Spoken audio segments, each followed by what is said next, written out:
All right, I'd like to introduce Mary Fleischmann, and she's the current leader of Bitterbrush chapter of the Great Oak Broads for Wilderness. She joined the group in 2016 and became the leader in 2017. She is fortunate to have a leadership team of 8, which helps with organizing the various activities the chapter is involved in. I heard about this group from a friend of mine, Brenda, in Zumba, and I'd never heard of them before, and I thought, you know, with a name like that, I need to find out more. So here we go. I think I'm fine, thank you. Our particular chapter is called Bitterbrush Broadband, and just out of curiosity, I found something. It says the envelope Bitterbrush holds significant symbolic meaning centering on resilience, endurance, and harsh beauty, largely due to its ability to thrive in arid, rugged western landscapes. The key symbolic themes is resilience and adaptability, known for surviving for decades, sometimes over a century, on dry, rocky soil with long taproots. It represents the ability to thrive against the odds. It's often described as rooted in resilience, and I think that says a heck of a lot for who we are. Next slide. So we started in 2013. There's 4 chapters in Oregon, and it also include, actually when you include Washington, I think it's more like 6. And then there's like 40 chapters across the United States. So this is a national grassroots organization, and we are in year 36 of existence. And part of my team is here. If you guys would just put your hands up, that is part of my leadership team. I couldn't do this without my team. That's all I'm going to say. Okay. So one of the things is that we give voice to the millions of Americans who want to protect wilderness and public lands for future generations. And we have no limitation on ages or gender. The picture on your right, that happened to be when we were protesting against the Malheur takeover. And our theme at that time was grannies against bullies. So our focus is wildlands protection, wildlife issues, restoring healthy rivers in our watersheds, climate change, and building relationships in rural areas, because our particular chapter includes Eastern Oregon as well as Central Oregon, and we have members as far away as Halfway, Oregon, and also up in St. Joseph area. So the kinds of activities we do what's called broad walks or hikes. That also means we do campouts. We do broad works, which is stewardship, and some of the kinds of stewardship projects that we do are pulling of invasive weeds, cutting and planting willow for beaver habitat, and we monitor cattle grazing or livestock grazing. In the past, we've planted milkweed for monarchs, and one of our current projects right now is some work in the lower Klamath River, which we were down there last fall, and we gathered acorns and planted acorns, and we'll be down there again this end of May to, there'll be some presenters, as well as we will again do some more stewardship work down there. And also, so we do education, so it's things like what we're doing right now. Obviously, advocacy, which given the climate, or administrative climate, you can tell we've been really busy. So also letters to the editors, and then we have a lot of partners that we work with, which down here you can see who some of those people are.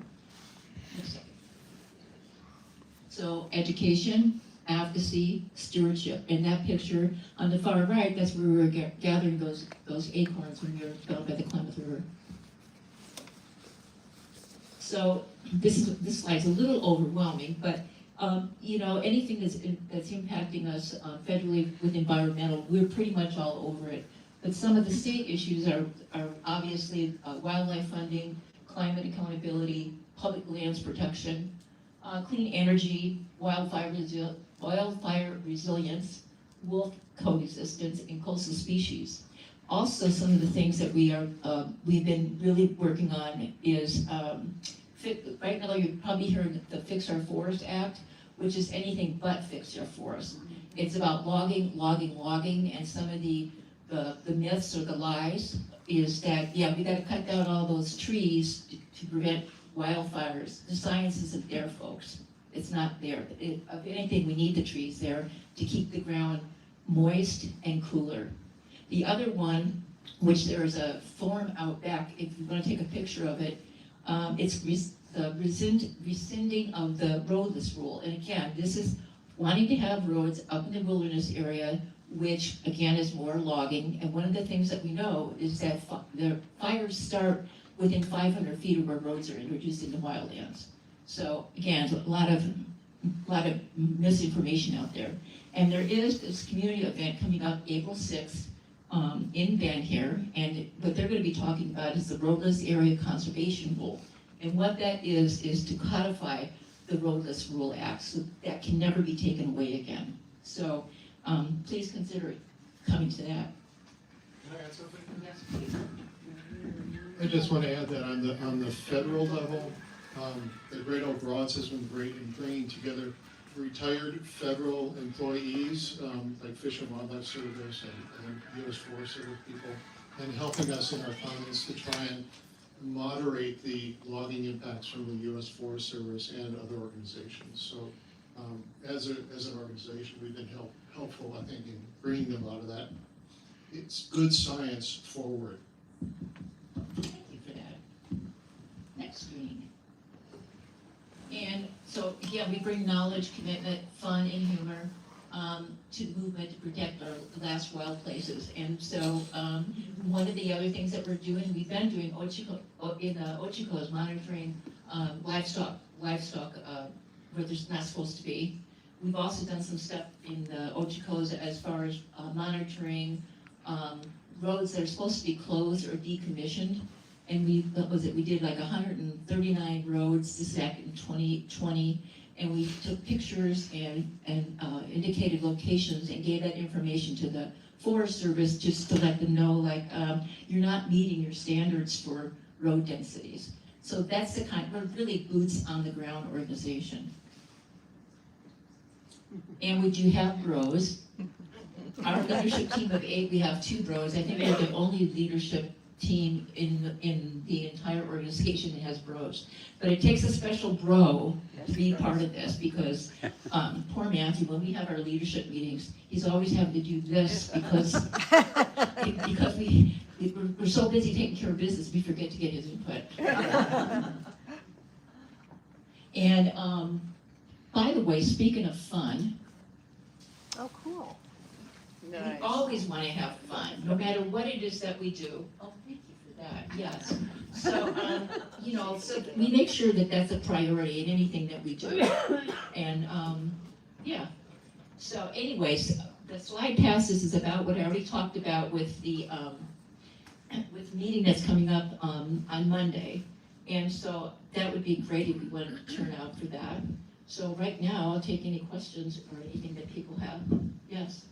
I was interested in your comment about the Fix Our Forests Act, Uh-huh. and because some of the talks we've had here from wildfire management mentioned that 100 years ago we had about 50 trees per acre, and now we have about 200. And there's been a lot of talk about the controlled burns and what we need to do. And so I was wondering how you reconcile those two, and if you have any comments on that. You want to take that one?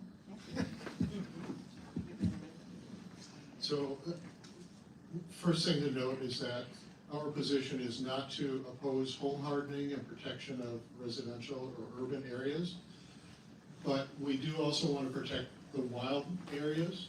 And to protect that, we want to encourage natural processes, natural ecosystem processes, of which wildfire is one of them. So wildfire across the landscape is a rejuvenating force, a rejuvenating disturbance across the landscape. And it actually provides a nice patchwork of younger open areas that provide browse for a lot of the herbivores that are out there, but also a true wildfire will not destroy everything in its path.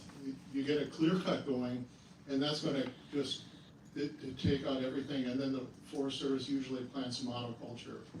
What we're looking for is biodiversity and variation across the landscape of different types of species of plants and different openings and closures, and we want also some of the high the canopy cover that you get. And a lot of that also reduces moisture loss if you have clear cuts, or if you have some of the thinning that they're proposing, that opens up all of the forest. They want to do that across all of the forest, not in a patchwork. When you open that up, it creates more drying from wind and sun that gets down onto the surface of the land. And that's not what naturally happens. If you have an old forest with a lot of downed wood and a lot of trees blocking the wind, it increases moisture retention on the land. So there's a lot going on. We also need a lot of the old trees for the biodiversity in terms of the insects and the decay organisms. You think about the nutrient cycle, about getting the nitrogen from the wood and releasing it back into the soil for new plants to grow, and all the other nutrient cycles, as well as you're also aware that there is human-caused climate change due to increased carbon release into the atmosphere. Wood, downed wood, and forests are one of the greatest retention mechanisms we have for taking carbon out of the atmosphere and reducing the impacts of climate change. Yeah. I have a question. What you're saying sounds so reasonable. So why doesn't the Forest Service do what you say? Or understand what you're saying? So my personal opinion, not the Great Oak Broad's opinion, is that they're being paid by the timber industry. Okay, The Forest Service is under the Department of Agriculture, and therefore they are told by the politicians that they're there to raise a crop of timber. So if you look at all the projects that they're putting out, the U.S. Forest Service is putting out, the goal is to create a monoculture of highly valued timber species. It's not the biodiversity that a wild forest would have. That's my personal opinion. yeah, but is that a fact? Can I add to that? Yeah. Please. You're asking a very complex question, but the bottom line is, for example, right now, we are under executive orders in this nation by our president to it's an emergency to produce timber, but we already export $10 billion of wood a year. Are we under an emergency? Probably not. So the other thing is, the question is about forest density, and the Forest Service and the industry likes to paint a broad brush of one size fits all. Well, we know one size doesn't fit all. There's ponderosa pine, low elevation, tends to be more sparse, and you need those big old trees for fire resistance, and as you have young bud growth coming underneath, that may be an issue. Close to communities, that's the place to do any thinning. 30, 50 miles away, that doesn't make sense. And a lot of your higher elevation or mixed conifer forests, they grew up and they evolved in that situation by opening them up or making them more susceptible to wildfires. There's a great paper done. Matthew and I spent the last 3 days working on comments, and it shows a bar graph of managed forests, industrial forests, and then less managed forests, and then things like wilderness. And wilderness areas have the least amount of fires, mega fires especially. The more management, the higher the bar chart goes for fires. It's really straightforward, and that was proven again in a more recent study that was just published in the last month. So this is not new information, but they ignore it. They just bring out their own paid scientists and paid contractors to say what they want you to. They want you to scare a fire. Well, yeah, fire's scary. I've had fire come through my property twice in the last 30 years. We planned for it. They'll at least come out and help give me a review of how to do a better job. But if we do home hardening, we don't have to do the management they're talking about 30, 50 miles away. Let's get your man. So, I also, since I've got Amy up here, I wanted to have you maybe talk about some of the wins we've actually had. Oh, yeah. Okay. Some of these are legal wins, some are not so legal wins. Probably our two best legal wins were, there was a big summit off-highway vehicle project proposed in the Ochoco's. And the Ochoco's are my backyard. I'm from Crook County and I care about what happens out there. On top of the